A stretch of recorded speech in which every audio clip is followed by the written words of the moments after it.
السلام عليكم ورحمة الله وبركاته. الحمد لله رب العالمين والصلاة والسلام على رسوله الأمين وعلى آله وأصحابه أجمعين. أما بعد فقد قال الله تبارك وتعالى في كلامه القديم: أعوذ بالله من الشيطان الرجيم بسم الله الرحمن الرحيم. ذلك ومن يعظم شعائر الله فإنها من تقوى القلوب. وقال نبينا صلى الله عليه وسلم: ما عمل آدمي من عمل يوم النحر أحب إلى الله من إهراق الدم إنها لتأتي يوم القيامة بقرونها وأشعارها وأضلافها وإن الدم ليقع من الله بمكان قبل أن يقع من الأرض وطيبوا بها نفسا أو كما قال صلى الله عليه وسلم. எல்லா புகழும் ஏக இறைவனாகிய அல்லாஹ் ஒருவனுக்கே உரித்தாகட்டும். சலாத்தும் சலாமும் ஈருலக தூதர், உலகை திருத்திய உத்தமர், நமது உயிரினும் மேலான கண்மணி நாயகம் ஸல்லல்லாஹு அலைஹி வஸல்லம் அவர்கள் மீதும், அவர்களை பின்பற்றி வாழ்ந்த உத்தமர்களான சத்திய சஹாபாக்கள், தாபிஈன்கள், தபவு தாபிஈன்கள், நல்லோர்கள், மேன்மக்கள் அனைவர் மீதும் என்றென்றும் நிலவட்டுமாக. எல்லாம் வல்ல அல்லாஹ்வின் மகத்தான அருளும் அவனுடைய வற்றா பெருங்கருணையும் நம் அனைவர் மீதும், நம்மை சார்ந்த அனைவர் மீதும் என்றென்றும் பொழியட்டுமாக. கண்ணியத்திற்குரிய அல்லாஹ்வின் நல்லடியார்களே, துல்ஹஜ் மாதம் பிறை 10ஆம் நாள் அன்று நாம் நிறைவேற்ற வேண்டிய குர்பானி என்கின்ற ஒரு முக்கியமான அமல், அந்த அமலை பற்றிய, அந்த வழிபாட்டை குறித்த முக்கியத்துவத்தையும் அதன் தொன்மையையும் இன்றைய ஜும்மாவின் வாயிலாக உங்களுக்கு நான் நினைவுபடுத்த ஆசைப்படுகிறேன். அருமையான தோழர்களே, பொதுவாக குர்பானி என்கின்ற பெயரில் நாம் அந்த வழிபாட்டை குறிப்பிடுகிறோம். குர்பான் என்கின்ற சொல்லுக்கு என்ன பொருள் என்றால், இறை நெருக்கம் என்று பொருள். இறைவனின் நெருக்கத்தை பெற்றுத்தரக்கூடியது என்று பொருள்.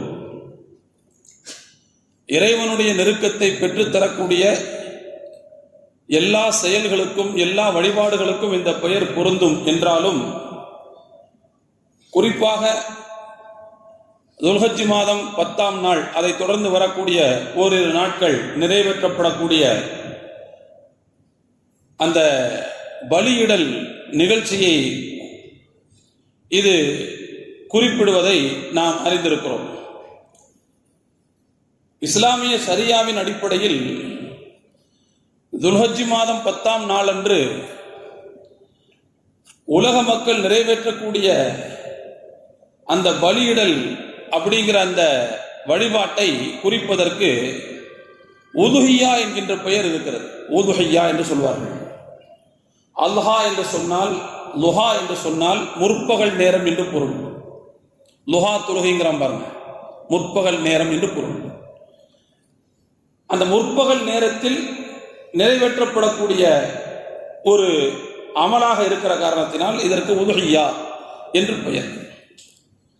அதே நேரத்தில் ஹஜ்ஜுக்கு சென்ற ஹாஜிகள் அங்கே 10ஆம் நாள் அன்று இந்த அமலை நிறைவேற்றுவார்கள். அதற்கு ஹதி என்கின்ற பெயர் இருக்கிறது. ஹதி, அதாவது அவரவர்களுடைய ஊர்களிலிருந்து மக்காவை நோக்கி அங்கே குர்பான் கொடுப்பதற்காக கொண்டு செல்லப்படக்கூடிய பிராணிகள் என்று பொருள்.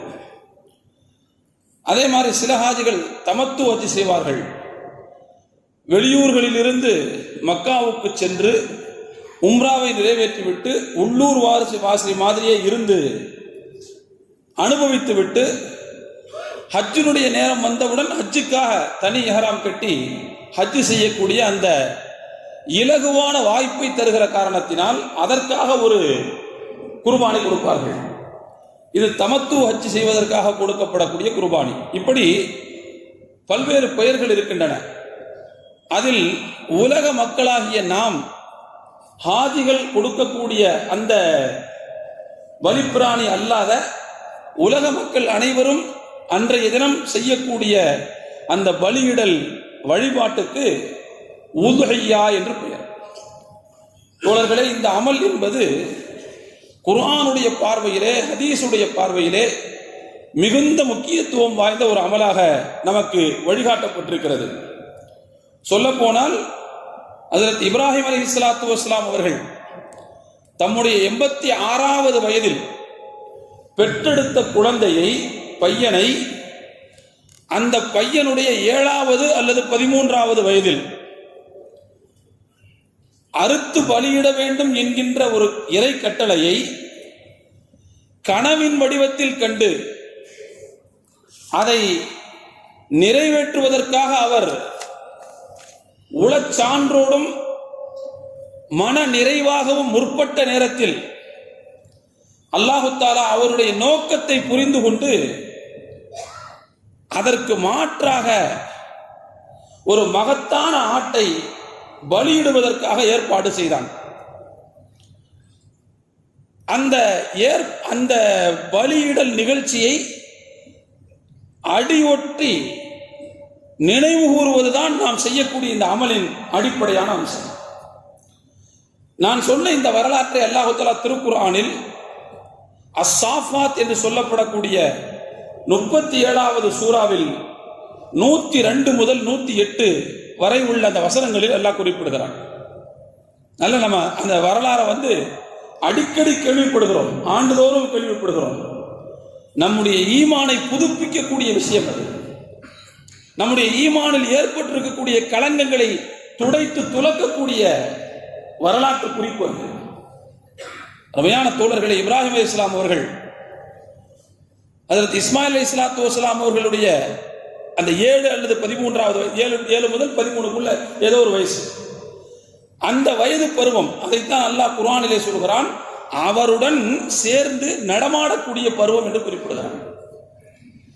வாப்பா பிள்ளைய கையை பிடிச்சிட்டு வெளியில போகும்போது கூட்டு போவார் பாருங்க, அந்த மாதிரியான பருவம். அந்த பருவத்தை அடைந்த நேரத்தில் ஒரு நாள் இப்ராஹிம் அலைஹிஸ்ஸலாம் அவர்கள் கனவு காணுகிறார்கள். கனவில் தன்னுடைய மகனை தன் கையால் அறுத்து பலியிடுவதைப் போல, அல்லாஹ்வுக்கு அர்ப்பணிப்பதை போல் கனவு காணுகிறார். நபிமார்களுடைய கனவை பொறுத்த மட்டில் அது வஹி, இறைவனுடைய கட்டளை என்பதை அவர்கள் புரிந்து கொள்கிறார்கள். புரிந்து கொண்டு விட்டு, நல்லா கவனிக்கணும், இது எவ்வளவு பெரிய வேலை. அவருடைய 86வது வயதில் பிறந்த ஒரு பிள்ளை, அதிலையும் கூட உடன் நடமாடக்கூடிய ஒரு பருவம், ஒரு குறிப்பிட்ட காலம் வளர்ந்துட்டாங்க. சில பேருக்கு அதாவது குழந்தை இறந்து பிறக்கும், அதையே அவங்களால தாங்கிக்க முடியாது. சில பேருக்கு குழந்தை பிறந்த பிறகு உடனே இறந்து போய்விடும், அதையும் தாங்கிக் கொள்ள முடியாது. ஒரு சில நாட்கள், ஒரு சில மாதங்களுக்கு பிறகு இறந்து போகும், அதையும் தாங்கிக்க முடியாது. ஆனா பால் கொடுத்து சீராட்டி தாளாட்டி வளர்த்து ஓரளவு அதற்கு பக்குவம் வருகின்ற நேரத்தில், ஒரு 7 வயசு 10 வயசு இந்த மாதிரியான நேரத்தில் ஒரு பிள்ளையை பறிகொடுப்பது என்பது எவ்வளவு கடினம், அது எவ்வளவு மேலான விஷயம், தாங்கிக் கொள்ள முடியாத விஷயம், எவ்வளவு பாரமானது அப்படிங்கிறத நிச்சயமாக நம்மால் புரிந்து கொள்ள முடியும். அப்படியான ஒரு வயசுல இப்ராஹிம் அலைஹிஸ்ஸலாம் அவர்கள் இப்படி கனவு காணுகிறார்கள். கனவு கண்டவுடனே இது அல்லாஹ்வுடைய உத்தரவு அப்படிங்கிற இடத்துக்கு அவங்க போயிடுறாங்க. அதை அவங்க தட்டி விடணும்னு நினைக்கல. இது கனவுல தானே பார்த்தோம், இது சப்கான்சியஸ் மைண்டா இருக்குமோ, அது அப்படி இருக்குமோ, பிரமையா இருக்குமோ அப்படின்னா அவங்க தட்டி விட முயற்சிக்கவில்லை. மாறாக எடுத்த உடனேயே இது கனவுதான் என்று அவர்கள் வஹீதான் என்று புரிந்து கொண்டார்கள். புரிந்து கொண்டு விட்டு தன்னுடைய மகனிடத்தில் சொல்கிறார்கள், யா புனைய இன்னி அராஃபில் மனாமி அன்னி அல்பஹுக்க ஃபன்துர் மாதா தரா. என்னுடைய அருமை மகனே, உன்னை அறுத்து பலியிடுவதைப் போல் கனவு கண்டேன், நீ என்ன நினைக்கிறாய் என்று கேட்டார்கள். இந்த வாசகம் இருக்குது பாருங்க, இது அவர்கிட்ட ஆலோசனை கேட்கறது மாதிரி தெரியுது. ஆனா அந்த ஆயத்துக்கு விளக்கம் சொல்லக்கூடிய முஃபஸ்ஸிர்கள் என்ன சொல்றாங்கன்னா, இது அவர்கிட்ட ஆலோசனை கேட்கப்பட்டது அல்ல. அல்லாஹ்வுடைய உத்தரவு என்று வந்ததற்கு பிறகு எப்படி ஆலோசனை கேட்க முடியும்? அதை செய்வதுதானே முறை இல்லையா? பையன்கிட்ட வந்து எப்படி இது செய்யலாமா வேணாமா எப்படி கேட்க முடியும்? அப்படின்னா அதற்கு இப்ராஹிம் அலைஹிஸ்ஸலாம் அவர்கள், என் அருமை மகனே, கனவில் உன்னை நான் அறுத்து பலியிடுவதை போல கண்டேன் என்று சொல்லக்கூடிய இந்த செய்தி என்பது அவருக்கு தகவல் சொல்வதாகத்தான் அமைந்திருக்கிறது.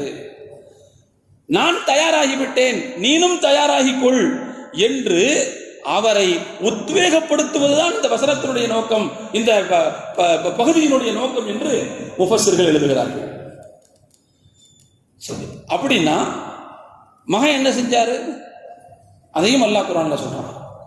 தந்தையினுடைய நிலைப்பாடு எப்படி ஆச்சரியமானதோ, கனவுன்னு பார்த்த உடனே அதை தட்டி விடாம அல்லாஹ்வுடைய உத்தரவு தான் எப்படி உடனே அந்த இடத்துக்கு போனார், அது போல மகனிடத்தில் அந்த தகவல் சொன்னதும் மகனும் என்ன செய்கிறார்? யா அபதி ஃஅல் மா துமர் சதஜிதுனி இன்ஷா அல்லாஹ் மினஸ் ஸாபிரீன். உங்களுக்கு இடப்பட்ட கட்டளையை நீங்கள் நிறைவேற்றுங்கள், அல்லாஹ் நாடினால் நான் அதை சகித்துக் கொள்கிறேன், பொறுத்துக் கொள்கிறேன். உங்க விருப்பம், நீங்க தாராளமா செய்யலாம்.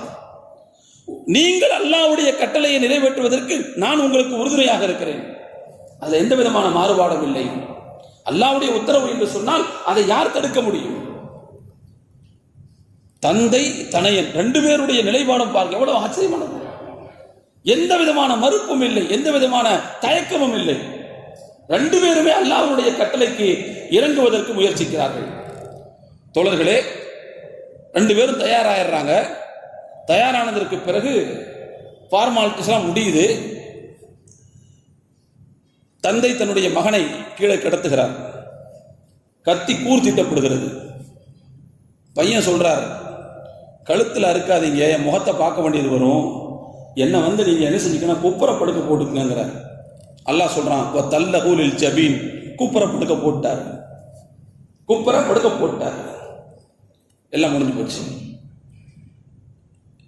இப்போ அருமையான தோழர்களே, கத்தியை பிடரியில் வைத்து ஓட்ட வேண்டும்.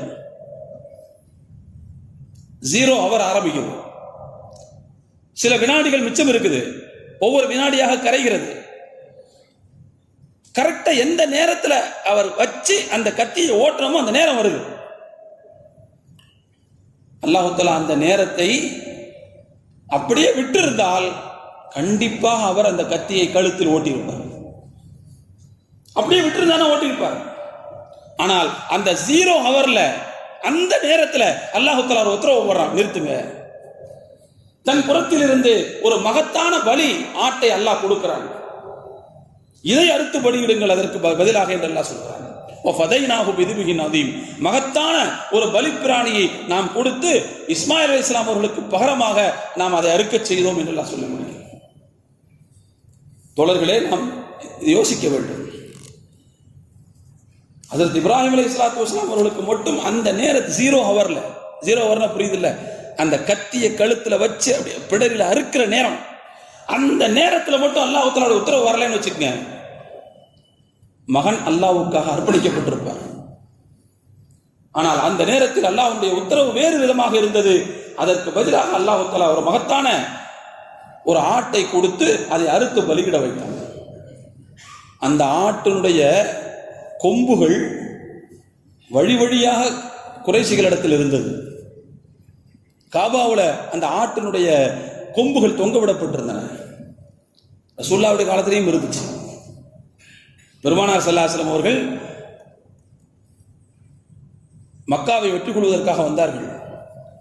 வந்த நேரத்தில் மக்காவினுடைய சாவி பொறுப்பாளர் உஸ்மான் பின் தல்ஹா அவங்களை கூப்பிட சொன்னாங்க. கூப்பிட்டு அவங்கள்ட்ட காதில் ஒரு விஷயத்தை சொன்னாங்க. என்ன சொன்னாங்கிறத அவங்க அறிவிக்கிறாங்க. ரசூலுல்லாஹ் சொல்றாங்க, நான் உள்ள வரும்போதே பார்த்தேன், அந்த 2 கொம்புகள் இருந்து கொண்டிருந்தன. அதை துணி போட்டு மறைக்குமாறு உங்களுக்கு நான் உத்தரவிடலாம் என்று நினைத்தேன், ஆனால் மறந்து விட்டேன். இப்பொழுது அதை மறைத்து விடுங்கள். ஏனென்றால் அல்லாஹ்வின் இல்லத்தில் கவனத்தை ஈர்க்கக்கூடிய, தொழுகையாளிகளின் கவனத்தை ஈர்க்கக்கூடிய வேறு பொருட்கள் இருக்கக்கூடாது. அதனால அதை என்ன செஞ்சிருங்க, துணி போட்டு மறைச்சிருங்க அப்படின்னு நான் சொன்னேன், ரசூலுல்லாஹ் சொன்னாங்க என்று ஹஜ்ரத் உஸ்மான் பின் தல்ஹா ரலியல்லாஹு சொன்னாங்க. இந்த ஹதீஸை நான் எதுக்கு சொல்றேன் அப்படின்னு சொன்னா தோழர்களே, பெருமானார் ஸல்லல்லாஹு அலைஹி காலத்தில் கூட அந்த இப்ராஹிம் அலைஹிஸ்ஸலாத்து வஸ்ஸலாம் அவர்கள் குர்பானி கொடுத்த அந்த ஆட்டின் கொம்புகள் காபாவில் இருந்தன. அதற்கு பிறகு காபா, அவர்களுடைய காலத்திற்கு பிறகு காபாவில் ஏற்பட்ட ஒரு தீ விபத்தில் தான் அந்த கொம்புகள் தீயோடு தீயாக கருகி போயின. அல்லாஹு தஆலா வழி வழியாக இந்த உம்மத்தின் நினைவுக்காக அதை பாதுகாத்து வைத்திருந்தான் என்று நாம் பார்க்கிறோம். தோழர்களே, இந்த இடத்தில் நாம் யோசிக்க வேண்டும், பிள்ளை பாசமா படைத்தவன் மீதான நேசமா, ரெண்டில் எது இப்ராஹிம் அலைஹிஸ்ஸலாம் அவருடைய உள்ளத்தில் நிறைந்திருக்கிறது, எது அதிகமாக இருக்கிறது என்பதை பரிசோதிக்கின்ற நேரம் அது. அல்லாஹு தஆலா இந்த உலகத்திற்கு காட்ட விரும்பினான், எவ்வளவு காலம்தான் கழித்து நான் பிள்ளை பெற்றிருந்தாலும் அல்லாஹுவின் நேசத்திற்கு முன்பு மதிப்பு மிக்க எதுவும் எனக்கு பெரிதல்ல.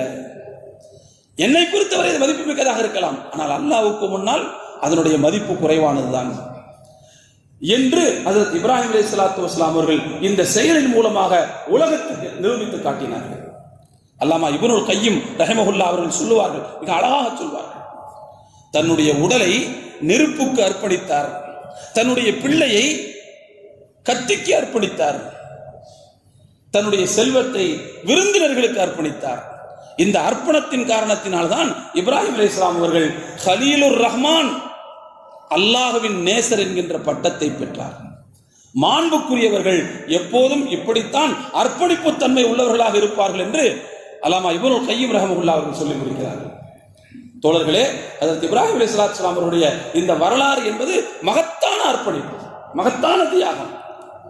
அதை உலகம் உள்ளளவும் நினைவு கூறுவதுதான் இந்த அமலுடைய பிரதானமான நோக்கம் என்பதை நாம் இங்கு புரிந்து கொள்ள கடமைப்பட்டிருக்கிறோம். இந்த அமலின் மூலமாக இறைவன் எதை விரும்புகிறான்,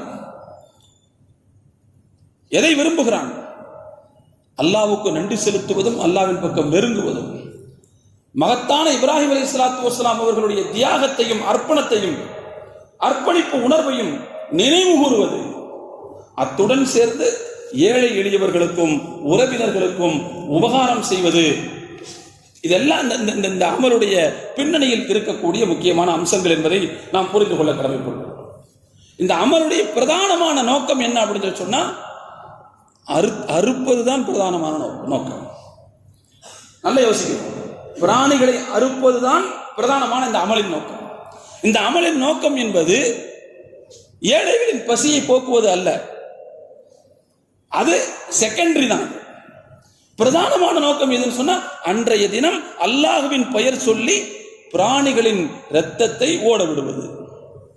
நான் ஆரம்பத்திலே வாசித்து காட்டிய ஹதீஸ்ல அருமை நாயகம் ஸல்லல்லாஹு அலைஹி என்ன சொல்றாங்க, மா அமில ஆதமியுன் மின் அமலின் யௌமன் நஹரி அஹப்ப இலல்லாஹ் மின் இஹ்ராக்கித் தம். துல்ஹஜ் மாதம் 10வது நாள் பெருநாள் அன்று ஒரு மனிதர் செய்யக்கூடிய வழிபாடுகளில் அல்லாஹ்வுக்கு ஆக விருப்பமானது இரத்தத்தை ஓட்டுகிற பலியிடல் நிகழ்ச்சியை தவிர வேறு எதுவும் இல்லை, வழிபாட்டை தவிர வேறு எதுவும் இல்லை. தோழர்களே, அந்த அமலுடைய நோக்கம் என்பது ஏழைகளின் பசியை போக்குவது அல்ல, அது அல்ல முதன்மை நோக்கம். அது முதன்மை நோக்கமாக இருந்திருக்குமேயானால் நோன்புல எப்படி நாம சதகத்துல் ஃபித்ர் கொடுத்தோமோ அதே மாதிரி இப்ப கொடுக்க சொல்லியிருக்கலாம். காசு பணங்களை கொடுங்க, தானியங்களை கொடுங்கன்னு சொல்லியிருக்கலாம். அது அல்ல பிரதானமான நோக்கம். அல்லது உணவுகளிலேயே மிகச் சிறந்தது அசைவ உணவு தான், சைவ உணவை விட அசைவ உணவு தான் மிகச் சிறந்தது. அதை மக்களுக்கு தானமாக கொடுப்பதும் அன்பளிப்பாக கொடுப்பதும் அதுதான் இந்த அமலுடைய நோக்கம் என்று சொன்னால், அதை காசு கொடுத்து வாங்கி கொடுக்க சொல்லியிருக்கலாம் இல்லையா? காசு கொடுத்து வாங்கி கொடுங்க கடையில் அப்படின்னு சொல்லியிருக்கலாம். ஆனா என்ன சொல்லப்படுது, இரத்தத்தை ஓட்டுகிற இந்த வழிபாடு தான் அன்றைய தினம் சிறந்தது என்று சொல்லப்பட்டிருக்கிறது. அதனால தான் அறுக்க தெரிந்தவர் அவர் தன்னுடைய கையால் அறுப்பது மிகச் சிறந்தது என்று சொல்லப்பட்டிருக்கிறது. தான் கையால் அறுக்க தெரிஞ்சிருச்சுன்னா அவர் என்ன செய்யணும், அறுக்கிறது மிகச் சிறந்ததுன்னு சொல்லப்பட்டிருக்கு. இன்னும் சொல்ல போனா அந்த பிராணிகளை சொந்த பிராணிகளை போல் வளர்க்க வேண்டும், வளர்த்து கொடுப்பது மிகச் சிறந்தது என்று சொல்லப்பட்டிருக்கிறது. என்னன்னா, அதை கொடுக்கும் போது ஒரு வலி, ஒரு வேதனை, ஒரு இழப்பு, ஒரு அர்ப்பணம், ஒரு தியாகம் வருது பாருங்க. அதைத்தான் அல்லாஹ் எதிர்பார்க்கிறார். அதை அல்லாஹ் எதிர்பார்க்கிறார். அறுத்து கொடுப்பதுதான் மிக முக்கியமான அமல். அதற்கு பிறகு அந்த இறைச்சியை நாம் உண்ணுகிறோம், உறவுகளுக்கு கொடுக்கிறோம், தானம் அளிக்கிறோம், எல்லாம் அடுத்த விஷயம். அதான் அடுத்த விஷயம். அதனால அது முக்கியம் இல்லைன்னு அர்த்தம் இல்லை. முதன்மை முக்கியம் என்பது அன்றைய தினம் இந்த அமலை செய்வதுதான். அதனாலதான் நபி ஸல்லல்லாஹு அலைஹி வஸல்லம் அவர்கள் அந்த 10வது நாளில் இந்த செயலை விட மிகச் சிறந்த வேறு எந்த வழிபாடும் இல்லை என்று சொன்னார்கள். அதனால தான் தோழர்களை இன்னொரு முக்கியமான விஷயத்தையும் கவனிக்க வேண்டும். நபி ஸல்லல்லாஹு அலைஹி வஸல்லம் சொன்னாங்க, அவ்வாறு அல்லாஹ்வின் பாதையில் அர்ப்பணம் செய்யப்படுகின்ற அந்த பிராணிகள் குறைகள் அற்றவையாக இருக்க வேண்டும். சின்ன குறைகள் கூட அதில் இருக்கக்கூடாதுன்னு சொன்னாங்க நபி ஸல்லல்லாஹு அலைஹி வஸல்லம். ஏன்னா அல்லாஹ்வுக்காக அர்ப்பணிக்கப்படக்கூடியவை. வெறும் இறைச்சி நோக்கமாக இருந்தா குருட்டு கோழியை அறுத்தாலும் இறைச்சி கிடைச்சிடும் இல்லையா? கண் தெரியாத கோழி அறுத்தாலும் கோழி கண் இல்லைன்னா நமக்கு சாப்பிட்றதுக்கு இறைச்சி வேணும், அவ்வளவுதானே. அப்போ ஆனா இந்த இடத்துல எது இறைச்சி நோக்கம் அல்லங்கிறது தெரியுது பாருங்க. அல்லாஹ்வின் பாதையில் அர்ப்பணம் செய்வதுதான் நோக்கம் அந்த இடத்தில். அதனால தான் கொடுக்கப்படக்கூடிய அந்த பிராணிகளில், பலியிடப்படக்கூடிய பிராணிகளில் சின்ன குறைகள் கூட இருக்கக்கூடாது என்று மார்க்கம் சொல்லுவாங்க. நபிகள் நாயகம் ஸல்லல்லாஹு அலைஹி வஸல்லம் சொன்னார்கள், அர்பஉன் லா தஜூசு ஃபில் அலாஹி. உதுஹியா கொடுக்கக்கூடிய அந்த பிராணிகளில் 4 விதமான குறைகள் இருக்கக்கூடாது. குறைகள் உள்ள 4 பிராணிகளை உதுஹியா கொடுக்கக்கூடாதுன்னு சொன்னாங்க. ஒன்று அல் அவுராஉ அல் பையுனு அவருஹா, வெளிப்படையாக கண் பார்வையை இழந்த ஒற்றை கண் பிராணி. அதுக்கு ஒத்த கண்ணு தான் இருக்குது, ஒரு கண்ணு தெரிய மாட்டேங்குது, வெளிப்படையா தெரியுது. நபி ஸல்லல்லாஹு அலைஹி வஸல்லம் அதை கொடுக்கக்கூடாதுன்னாங்க. அதே போல அல் மரீதத்து அல் பையுனு மரதுஹா, வெளிப்படையாக வியாதி தெரியக்கூடிய பிணியுற்ற பிராணி, அதுவும் கொடுக்கப்படக்கூடாது. மூணாவது ரசூலுல்லாஹ் சொன்னாங்க, அல் அர்ஜாஉ அல் பையுனு அர்ஜுஹா தல்லுஹா, மூணாவது வெளிப்படையாக ஊனம் தெரியக்கூடிய நொண்டி பிராணி. அதாவது நல்ல பிராணிக்கு சமமாக நடந்து செல்ல முடியாத அளவுக்கு ஏதோ ஒரு குறை இருக்குது. அது வெளியில் தெரிஞ்சாலும் சரி, தெரியாட்டாலும் சரிதான், அந்த பிராணிகள். நாலாவது அல் கசீரத்து அல் பையு அல்லத்தி லா துன்கி, சதைப்பிடிப்பில்லாத நோஞ்சான் பிராணிகள், ஒல்லி பிராணிகள், இதெல்லாம் கொடுக்கக்கூடாதுன்னு சொன்னாங்க. ஒத்த கண்ணு இல்லாட்டாலே கொடுக்கக்கூடாதுன்னாங்க. 2 கண்ணும் போயிருந்தா கொடுக்கவே கூடாது. இந்த குறைகளே கூடாது அப்படின்னா இதை விட கூடுதலான குறைகள் கூடவே கூடாது. அதனாலதான் மார்க்கத்தில் நமக்கு சொல்லி தந்திருக்கிறார்கள் தோழர்களே, காது கிழிந்து அந்த அந்த துண்டு தொங்கி கொண்டிருந்தாலும் கொடுக்கக்கூடாது. காது துளையிடப்பட்டது, சில நேரங்களில் அடையாளத்துக்காக துளையிடுவாங்க, ஓட்ட போடுவாங்க, அதெல்லாம் கொடுக்கக்கூடாது. காது துண்டிக்கப்பட்டது அல்லது காது கிழிந்து தொங்கக்கூடியது, காது துளையிடப்பட்டது, இந்த மாதிரி எந்த குறைகளும் இல்லாத பிராணிகள். ஏன்னா அல்லாஹ்வுக்கு அர்ப்பணிக்கப்படுகிறது. அல்லாஹ்வின் சன்னிதானத்தில் சமர்ப்பிக்கப்படக்கூடிய ஒன்றில் எந்த குறையும் இருக்கக்கூடாது என்பது அடிப்படையான விஷயம். இன்னும் சொல்ல போனா தோழர்களே, விலை மதிப்பு மிக்கதாக இருப்பதை அல்லாஹ் வரவேற்கிறார். ஏன்னா அல்லாஹ்வுக்காக சமர்ப்பிக்கப்படக்கூடியது.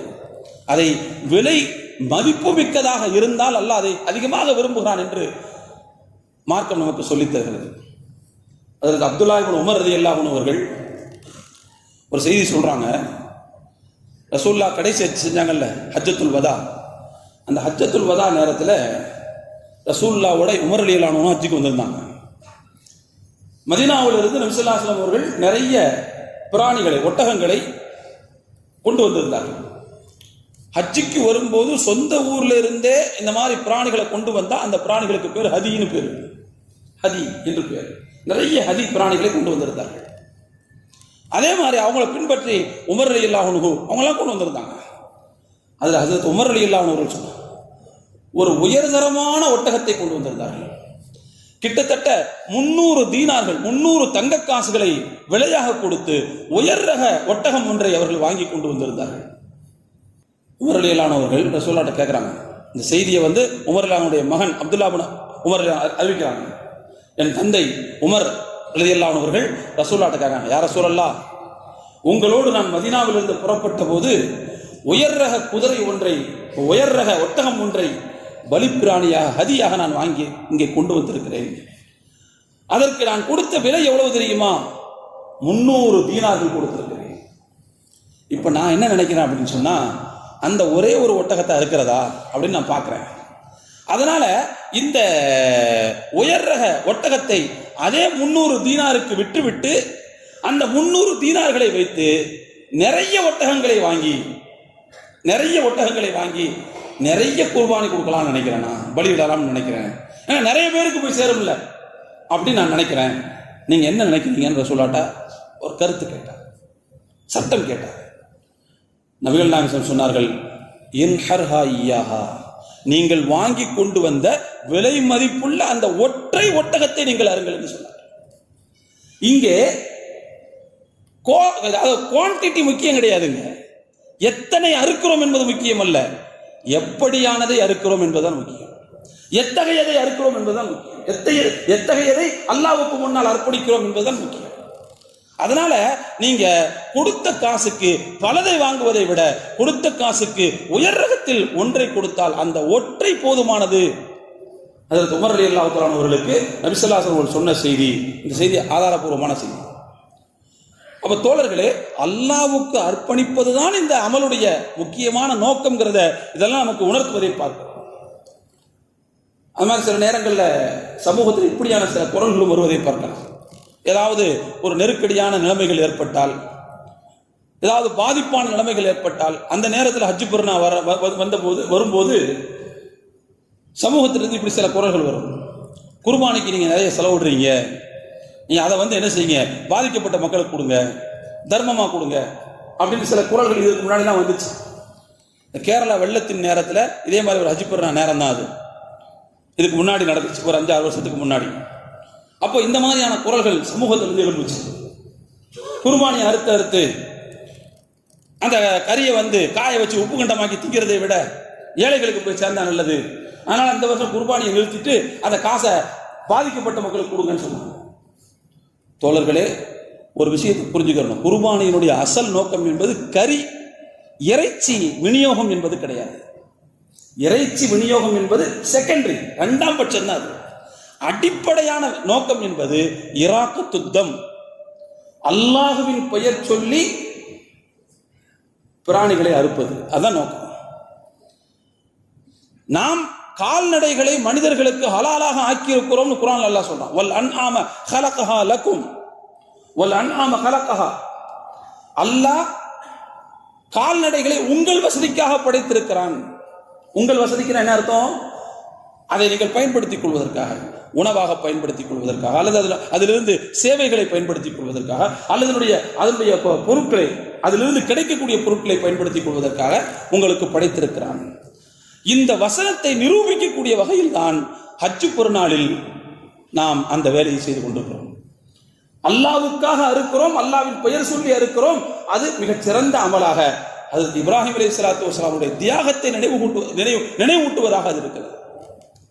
எனவே தோழர்களே, இந்த அமலுடைய பிரதானமான நோக்கம் என்பதே பலியிடுவதுதான். அதுதான் நோக்கம். பலியிட்ட அந்த பிராணியினுடைய இறைச்சி வீணாகிவிடக் கூடாதுங்கிறதுக்காக அதை நீங்களும் சாப்பிடுங்க, உறவுகளுக்கு கொடுங்க, ஏழைகளுக்கு நீங்கள் பங்கிட்டு கொடுங்கள், தோள்களை இப்படி தர்மம் செய்யுங்க அப்படின்னு மார்க்க நமக்கு ஒரு வரையறுத்து கொடுத்திருக்கிறது. அவ்வளவுதான். அமல் என்பது குர்பானி தான். பலியிடுறது தான் அந்த அமலுடைய அடிப்படையான நோக்கம். இப்ப அந்த வகையில தோழர்களே, ஹஜ் பெருநாள் நேரத்திலே பலியிடுவதுதான் மிகச் சிறந்த செயல். மாறாக அந்த பலிக்கான காசை தர்மம் செய்வதோ வேறு வகையில் செலவழிப்பதோ சிறந்ததுன்னு சொல்ல முடியாது. மற்ற நேரத்தில் தர்மம் கொடுக்கிறது சிறந்ததாக இருக்கலாம், ஆனால் அந்த நேரத்தில் குர்பானி தான் மிகச் சிறந்தது. பெருமானார் ஸல்லல்லாஹு அலைஹி வஸல்லம் காலத்தில் இதே மாதிரி ஒரு தடவை பஞ்சம் ஏற்பட்டுச்சு. இதே மாதிரி ஒரு ஹஜ் பெருநாள் நேரத்தில் பஞ்சம் இருந்துச்சு. பெருமானார் ஸல்லல்லாஹு அலைஹி வஸல்லம் அவர்கள் அந்த நேரத்தில் சஹாபாக்கள்கிட்ட, நீங்க பஞ்சமா இருக்குது, நிறைய பேர் பசியோட பட்டியோட இருக்கிறாங்க, சாப்பிட்றதுக்கு ஒண்ணும் இல்லாம இருக்கிறாங்க, இந்த வருஷம் நீங்க குர்பானி கொடுக்காதீங்க, குர்பானி கொடுக்கறதுக்கான காசுகளை ஃபுல்லா அவங்களுக்கு பிரிச்சு கொடு, அப்படி சொல்லவே இல்லை. மாறாக அந்த வருஷம் ரசூலுல்லாஹ் என்ன சொன்னாங்க தெரியுமா? குர்பானி கொடுங்க, ஆனால் குர்பானி கொடுத்து விட்டு அந்த இறைச்சியை 3 நாட்களுக்கு மேல் சேமித்து வைக்காதீர்கள் சொன்னாங்க. 3 நாளைக்கு மேல் சேமிச்சு வைக்காதீங்க. குர்பானி கொடுத்தா நாம் என்ன செய்யலாம்? நம்ம சாப்பிட்றதுக்கு எடுத்துக்கலாம், உறவுகளுக்கு கொடுக்கலாம், ஏழைகளுக்கு கொடுக்கலாம், அதோட மிச்சம் இருந்தால் எடுத்து காய வச்சு 5 மாசம் 6 மாசம் உப்பு கட்டமா போட்டு திங்கலாம், ஒன்றும் பிரச்சனை இல்லை, தப்புலாம் கிடையாது. ஆனா ரசூலுல்லாஹ் உணவுக்கு பஞ்சம் வந்த அந்த காலத்துல மட்டும் ரசூலுல்லாஹ் என்ன சொன்னாங்கன்னா, நீங்க அப்படி சேர்த்து வச்சிடாதீங்க, நாளைக்கு தேவைக்கு எடுத்து வச்சிடாதீங்க, அந்த 3 நாள் நல்லா சாப்பிட்டுக்குங்க, 3 நாளைக்கு தேவையானது எடுத்து வச்சுக்கோங்க, மற்றதை நீங்க ஏழைகளுக்கு கொடுத்துருங்க, தேவை உணவு கொடுத்துருங்கன்னு சொன்னாங்க. அந்த நேரத்தில் கூட குர்பானியை நீங்கள் கைவிடுங்கள் என்று சொல்லவில்லை. அப்ப எனவே குர்பானி கொடுப்பது சிறந்ததா அல்லது அந்த காசுக்கு தர்மம் செய்யறது சிறந்ததான்னு பாத்தீங்கன்னா, தர்மம் செய்யறது அந்த நேரத்தில் சிறந்தது கிடையாது, குர்பானி தான் சிறந்தது அப்படிங்கிறதையும் நம்ம சேர்த்து கவனிக்க வேண்டியது. இன்னும் சொல்ல போனா தோழர்களே, இந்த குர்பானி என்கின்ற இந்த அமல் இருக்கிறது, இது இந்த உலகத்தில் மனிதன் தோன்றிய காலம் தொட்டு தொடர்ந்து இருந்து வரக்கூடிய ஒரு அமல். மனிதன் தோன்றிய காலத்திலிருந்து இருந்து வரக்கூடிய ஒரு அமல். ஆதம் அலைஹிஸ்ஸலாத்து வஸலாம் அவருடைய 2 மகன்கள் குர்பானி கொடுத்த வரலாறை குர்ஆன் சொல்கிறது. இது கர்ரபா குர்பானன் ஃபதுகுபில மின் அஹதிஹிமா வலம் யுதகப்பல் மினல் ஆகர்.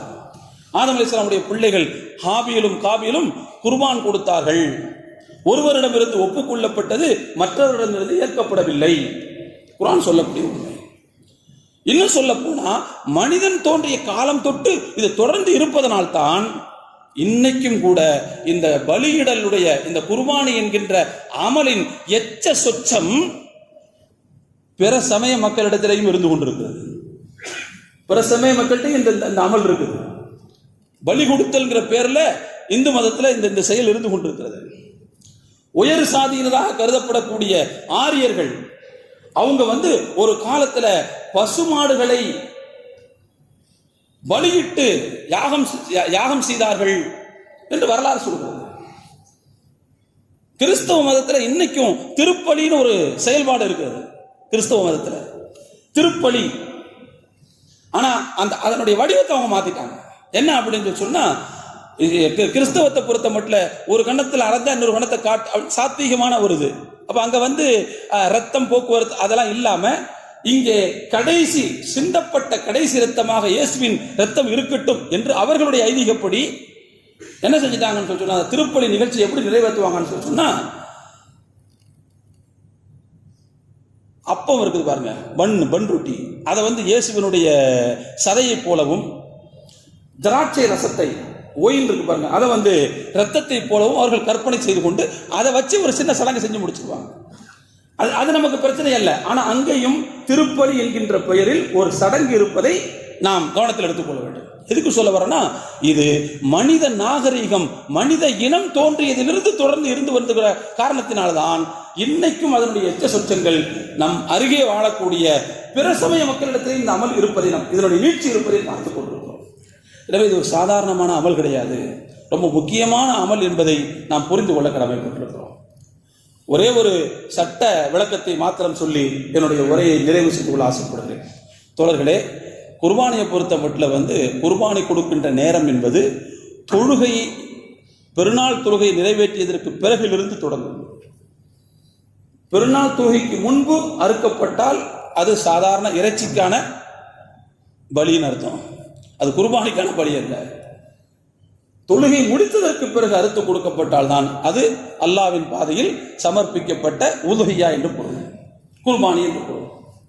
அப்ப தொழுகைக்கு பிறகுதான் என்ன செய்யணும், அதை அறுக்க வேண்டும் என்பது மிக முக்கியமானது. எது வரைக்கும் அறுக்கலாம் அப்படின்னு சொன்னா, 12வது நாள் வரைக்கும் அறுக்கலாம் அப்படின்னு ஒரு சில அறிஞர்கள் கருத்து. பெரும்பான்மை அறிஞர்களுடைய கருத்து என்னன்னு சொன்னா, 13வது நாள் சூரியன் மறைந்த வரைக்கும் அறுக்கலாம். இரவிலேயும் அறுக்கலாம், பகலிலேயும் அறுக்கலாம். அதுல பகல்ல அறுக்கிறது தான் சிறந்ததுன்னு சொல்லப்பட்டிருக்கிறது. என்ன காரணம்னா, இது அல்லாஹ்வினுடைய அடையாள சின்னங்களில் ஒன்று இந்த இபாதத். குர்ஆன்ல அல்லாஹ் சொல்றான், وَمَنْ يُعَظِّمْ شَعَائِرَ اللَّهِ فَإِنَّهَا مِنْ تَقْوَى الْقُلُوبِ. யார் அல்லாஹ்வினுடைய அடையாள சின்னங்களை கண்ணியப்படுத்துகிறார்களோ அவர்களுடைய உள்ளங்களில் இறையச்சம் இருக்கிறது என்று பொருள் என்று அல்லாஹ் சொல்றான். அல்லாஹ்வினுடைய அடையாள சின்னங்கள் அப்படிங்கிறது எதை குறிக்கிறது? குர்பானி அமலை குறிக்கிறது. அதை கண்ணியப்படுத்தணும். அதை கண்ணியப்படுத்துறது என்ன அர்த்தம்? அதை நன்கு வளர்க்க வேண்டும், அதை நன்கு கொழுக்க வைக்க வேண்டும், குறைகள் இன்றி பராமரிக்க வேண்டும், ஹைஜீனா பராமரிக்கணும். ஏன்னா அல்லாஹ்வுக்காக சமர்ப்பிக்கப்படுகிற காரணத்தினால் அப்படின்னு அதுக்கு அர்த்தம்னு சஹாபாக்கள் நமக்கு சொல்லித் தருகிறார்கள். தோழர்களே, அது அல்லாஹ்வை அடையாளப்படுத்தக்கூடிய அடையாள சின்னம் என்று மார்க்கம் நமக்கு சுட்டி காட்டுகிறது. எனவே தோழர்களே, இந்த நேரத்துக்குள்ள அதை என்ன செய்யணும், அறுத்து முடிக்கணும். ஒரே ஒரு சட்ட விளக்கத்தை மட்டும் சொல்லிடுறேன். நம்மள எல்லோரும் நம்முடைய வீடுகளில் குர்பானி கொடுக்குற மாதிரி உள்ள வசதிகளில் கிடையாது. அதனால் நம்ம என்ன செய்யறோம்னா கூட்டு குர்பானியில் சேரணும் இல்லையா? இப்போ கூட்டு குர்பானியில் சேரும்போது இதுக்கு என்ன அர்த்தம்னா, நான் நிறைவேற்ற வேண்டிய குர்பானி என்கின்ற அமலை இன்னொரு இடத்தில் பொறுப்பு சாட்டுவது, அவரை பொறுப்பாளராக நியமிப்பது அப்படின்னு அர்த்தம். நாம முவக்கில் பொறுப்பை கொடுக்கிறோம், யார் அந்த பொறுப்பை ஏற்றுக்கொண்டார்களோ அவர்கள் வக்கீல்னு அர்த்தம். இப்போ ஒரு முக்கியமான பிரச்சனை இருக்குது. என்ன பிரச்சனைன்னு சொன்னா, கொடுக்கிறவர் நான், எனக்காக கொடுக்கிறவர் என்னுடைய பொறுப்பாளர், நானும் அவரும் நேரம் மாறுபடுகிற இடத்தில் இருந்தால், நான் பெருநா தொழுகிற நேரம் கணக்கா அல்லது அவர் பெருநா தொழுகிற கணக்கா? இப்போ உதாரணத்துக்கு வச்சுக்கோமே, நம்ம மக்காப்பள்ளி சார்பாக ஆம்பூர்ல என்ன செய்யறோம், கொடுக்குறோம், கூட்டு குர்பானி நிறைவேற்றுறோம். நம்ம பள்ளிவாசல் 6:30 மணிக்கு வச்சிருக்கிறோம், ஆனா ஆம்பூர்ல 8:30 மணிக்கு வச்சிருந்தாங்கன்னு வச்சுக்கோங்க. இப்போ என் குர்பானி தான் அங்க இருக்க போறாங்க, நான் 7:07 முடிச்சிடறேன் தொழுகையை, இங்க ஃபோன் பண்ணி சொல்றேன், பாய் இதை அறுத்தரலாம் அப்படின்னு சொல்ல முடியுமாண்ணா? என்னுடைய நேரம் கணக்கா அல்லது நான் யாரிடத்தில் பொறுப்பு ஒப்படைத்தேன் அவருடைய தொழுகை நேரம் கணக்கா என்றால், யாரிடத்தில் தொழுகை நேரம், யாரிடத்தில் குர்பானி பொறுப்பு ஒப்படைக்கப்பட்டதோ அவருடைய தொழுகை நேரம் தான் கணக்கு. அவர் என்ன செய்யணும்னா பெருநா தொழுகையை முடிச்சுட்டார். இது உதாரணத்துக்கு இன்னும் தெளிவாக சொல்ல போனா இப்படி வச்சுக்குவோம், நேர மாற்றம் என்பது, இவன் ஒருத்தர் யூஎஸ்ல இருக்கிறார், அவர் என்ன செய்யறாரு, என்கிட்ட ஒரு என் சார்பாக ஒரு குர்பானி கொடுத்துருக்காங்கிறார். இப்போ நான், அவர் என்னிடத்தில் பொறுப்பு ஒப்படைத்திருக்கிறார், அவர் பொறுப்பை ஒப்படைத்தவர், நான் பொறுப்பேற்றுக் கொண்டவர். இப்போ நான் பெருநா தொழுகை முடிக்கிறேன், நான் பெருநா தொழுதுட்டு இருக்கும் போது அவருக்கு முதல் நாள் ராத்திரி தான். இப்போ எது கணக்கு, அவருடைய நேரம் கணக்கா என் நேரம் கணக்கான்னு சொன்னா, பொறுப்பு ஒப்படைக்கப்பட்ட என் நேரம் தான் கணக்கு. நான் தொழுகையை முடிச்சுட்டா அவர் சார்பில் உள்ள குர்பானியை நான் என்ன செய்யணும், கொடுத்தா அவருக்கு அது செல்லுபடியாகும். இந்த சட்ட விளக்கத்தையும் சேர்த்து நாம் புரிந்து கொள்ள வேண்டும். ஆக அருமையான தோழர்களே, மொத்தத்தில் இந்த அமல் என்பது மிகவும் முக்கியமானது. அதனால் தான் பெருமானார் அவர்கள் அன்றைய தினம் இந்த அமலை விட வேறு சிறந்த அமல் வேறு எதுவும் இல்லை என்று சொல்லியிருக்கிறார்கள். அது மட்டுமல்ல, நாளை மறுமையில் அல்லாஹ்விடத்தில் இது இந்த குர்பானி பிராணி தன்னுடைய கொம்புகளோடும் தன்னுடைய கால் குழம்புகளோடும் தன்னுடைய ரோமங்களோடும் வந்து சேரும். நாம் அறுக்கின்ற குர்பானி பிராணியிலிருந்து ஒரு சொட்டு ரத்தம் தரையில் விழுவதற்கு முன்பு அல்லாஹ்விடத்தில் விழுந்து விடுகிறது என்று நபி ஸல்லல்லாஹு அலைஹி வஸல்லம் சொன்னாங்க. எனவே இந்த அமலுடைய முக்கியத்துவத்தை புரிஞ்சுக்குவோம், இந்த அமல்ல கவனம் செலுத்துவோம். ஒரு காலம் வரலாம் இந்த மாதிரியான அமல்களை செய்யறதுக்கு அரசாங்கம் மூலமா தடை கூட வரலாம், கஷ்டப்பட்டு செய்ய வேண்டிய நிலைமைகள்லாம் கூட வரும். எனவே செய்வதற்கு வாய்ப்புள்ள இந்த நேரத்திலேயே நாம் பயன்படுத்திக் கொள்ள வேண்டும். எல்லாம் வல்ல இறைவன் அல்லாஹ்வினுடைய கடமைகளை, மார்க்கத்தினுடைய நெறிமுறைகளை சரிவர பேணக்கூடிய மக்களாக உங்களையும் என்னையும் நம்மை சார்ந்த அனைவரையும் அல்லாஹ் அங்கீகரிப்பானாக. வாஹிரு தஅவானா அனில் ஹம்துலில்லாஹி ரப்பில் ஆலமீன். அஸ்ஸலாமு அலைக்கும் வரஹ்மத்துல்லாஹி வபரகாத்துஹு.